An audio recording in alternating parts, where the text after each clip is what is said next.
संभल की जामा मस्जिद पर क्यों हुई है हिंसा, कोर्ट के आदेश से पुलिस के एक्शन तक, जानिए पूरा मामला।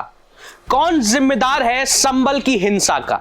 नमस्कार, मैं ऋषभ शर्मा और आप देख रहे हैं आज न्यूज का खास कार्यक्रम जिसका नाम है आज का मुद्दा मेरे साथ। आज हम बात करेंगे देश के सबसे ज्वलंत मुद्दे के बारे में जिसने पूरे देश को झकझोर के रख दिया, संभल हिंसा। आइए जानते हैं क्या है पूरा मामला। उत्तर प्रदेश के संभल में बीते रविवार को जामा मस्जिद के सर्वे के दौरान हिंसा भड़क गई। 4 लोगों की जान चली गई है। उपद्रवियों ने पुलिस पर जमकर पथराव किया और 7 वाहनों को आग के हवाले कर दिया। हिंसा में 20 पुलिसकर्मी और 4 प्रशासन के जुड़े हुए लोग यानी कि उच्च अधिकारी भी घायल हो गए। जिले के स्कूल बंद कर दिए गए हैं, इंटरनेट पर भी बैन लगा दिया गया है। बाहरी लोगों की एंट्री भी जिले के अंदर बैन कर दी गई है। संभल मजिस्ट्रेट को लेकर क्या विवाद है और दोनों पक्षों की क्या दलीलें हैं, कोर्ट के आदेश क्या है और आगे क्या होने वाला है, आइए एक एक कर सब कुछ जानते हैं। संभल में बीते रविवार को क्या हुआ। स्थानीय कोर्ट के आदेश पर एडवोकेट कमिश्नर की अगुवाई में शाही मस्जिद में सर्वे के लिए एक टीम पहुंची थी। पूरा घटनाक्रम रविवार सुबह करीब 7 बजे का है। शाही मस्जिद में सर्वे की खबर सुनकर वहां भीड़ जुटने लगी।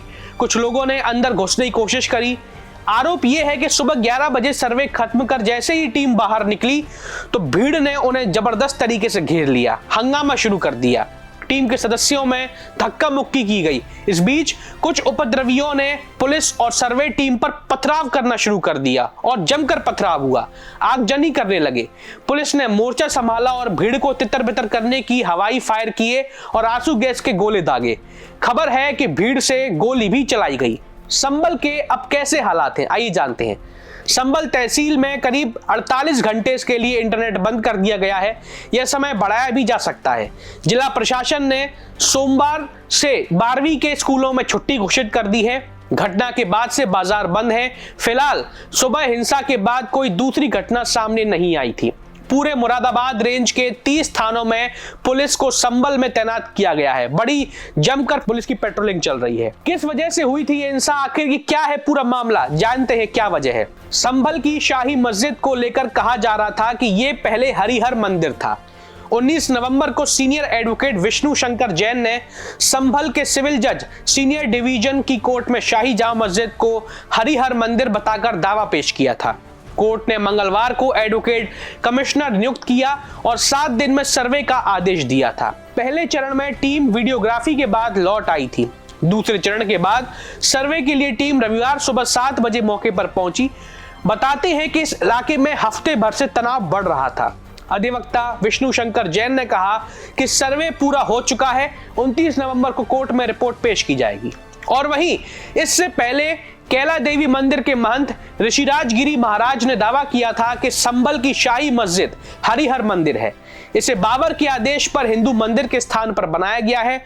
उन्होंने सिविल कोर्ट में सर्वे कराए जाने की मांग उठाई थी। कोर्ट ने आखिर क्या आदेश दिया था ये वो जान लेते हैं। 19 नवंबर को सिविल जज सीनियर डिवीजन की कोर्ट ने पाया कि इस मामले में दूसरा पक्षकार भारत सरकार भी है, तो कोई भी आदेश पारित करने से पहले दूसरे पक्ष को भी सुना जाना जरूरी है।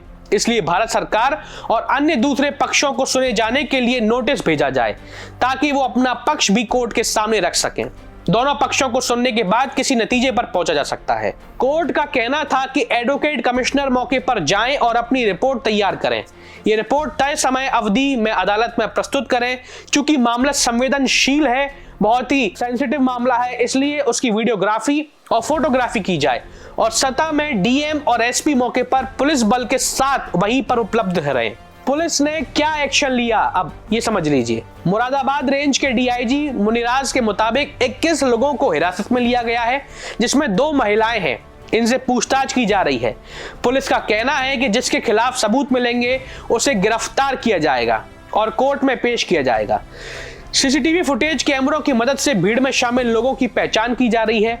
उपद्रवियों की गिरफ्तारी के लिए अलग अलग टीमें गठित की गई हैं। कई टीमों ने रात भर संभल में छापेमारी करी। इस दौरान अलग अलग जगह से कुछ अवैध हथियार समेत जिंदा कारतूस भी बरामद किए गए हैं। यानी कि पूरी तैयारी करके बैठे थे ये लोग। पुलिस का कहना है कि जल्द ही उपद्रवियों को गिरफ्तार कर जेल भेजा जाएगा। आरोपियों पर सख्त एक्शन लिया जाएगा। प्रशासन ने जिले में बाहरी लोगों की एंट्री पूरी तरह से बैन कर रखी है। डिस्ट्रिक्ट मजिस्ट्रेट के आदेश के अनुसार आने वाले 1 दिसंबर तक शहर की सीमा को बाहरी लोगों के प्रवेश के लिए सील कर दिया गया है। यह मामला राष्ट्रीय मानवाधिकार आयोग में भी पहुंच चुका है। तहसील क्षेत्र के सभी स्कूल और कॉलेज भी बंद कर दिए गए हैं। हिंसा में किसकी हुई मौत, आइए जान लेते हैं। हिंसा में 4 लोगों की जान चली गई। इनमें नईम, बिलाल, नौमेन और मोहम्मद कैफ की जान गई है। देर रात चारों का अंतिम संस्कार कर दिया गया। 2 की मौत देसी पिस्टल की गोली लगने से हुई और तीसरे और चौथे की मौत के बारे में पोस्टमार्टम रिपोर्ट आने के बाद ही स्थिति स्पष्ट होगी। कौन कौन लोग घायल हुए और कितने लोग हुए, ये जान लीजिए। संभल एसपी का कहना था कि हिंसा में उनके पीआरओ के पैर में गोली लगी है। डिप्टी कलेक्टर के पैर में भी फ्रैक्चर हो गया है। एक कांस्टेबल के सर में चोट आई है। पुलिस क्षेत्राधिकारी को छर्रे लगे हैं। कुल मिलाकर 20 पुलिसकर्मी इस भयानक हिंसा में घायल हो गए हैं। मतलब इतनी बड़ी बात है, 4 बड़े अधिकारी भी घायल हुए इस हिंसा में। आइए जान लेते हैं मुस्लिम पक्ष का क्या कहना है इस मामले पर। जमीयत उलेमा ए हिंद के अध्यक्ष मौलाना महमूद मदनी ने हिंसा पर नाराजगी जाहिर करी है और दुख जताया है। उन्होंने कहा, जमीयत उलेमा ए हिंद किसी भी दल और उपद्रवी की हिंसा का समर्थन नहीं करता, लेकिन पुलिस की बर्बर कार्रवाई न सिर्फ अन्यायपूर्ण है बल्कि भेदभावपूर्ण भी है, जिससे निर्दोष लोगों की जान चली गई। मुरादाबाद के पूर्व सांसद डॉक्टर एसटी हसन ने कहा, हम कोर्ट के सर्वे कराने के फैसले से सहमत नहीं है। प्लेस ऑफ वर्शिप एक्ट 1991 यह कहता है कि 15 अगस्त 1947 से पहले अस्तित्व में आए किसी भी धर्म के पूजा स्थल को दूसरे धर्म के पूजा स्थल में नहीं बदला जा सकता है। सर्वे का आदेश देना एक्ट का उल्लंघन है। सर्वे कराने की जरूरत ही क्यों पड़ी थी? जामा मस्जिद 500 साल पुरानी है। आखिर कब तक हमारी जनरेशन को परेशान किया जाएगा? ये इन्होंने बहुत बड़ा आरोप कोर्ट के फैसले पर लगाया, जो कि बहुत गलत है। रविवार को जैन ने भारतीय पुरातत्व सर्वेक्षण ASI से विवादित स्थल का नियंत्रण लेने का आग्रह किया। हिंदू पक्ष के स्थानीय वकील गोपाल शर्मा ने दावा किया है कि जो मंदिर कभी इस जगह पर था उसे 1529 में मुगल सम्राट बाबर ने ध्वस्त कर दिया था, ऐसा उनका कहना है। साजिश का एंगल तलाश रही है पुलिस। क्या एंगल है इस पूरी साजिश, इस पूरी हिंसा में? एसपी कृष्ण कुमार विश्नोई ने कहा, स्थिति नियंत्रण में है और अतिरिक्त बल भी तैनात किया गया है।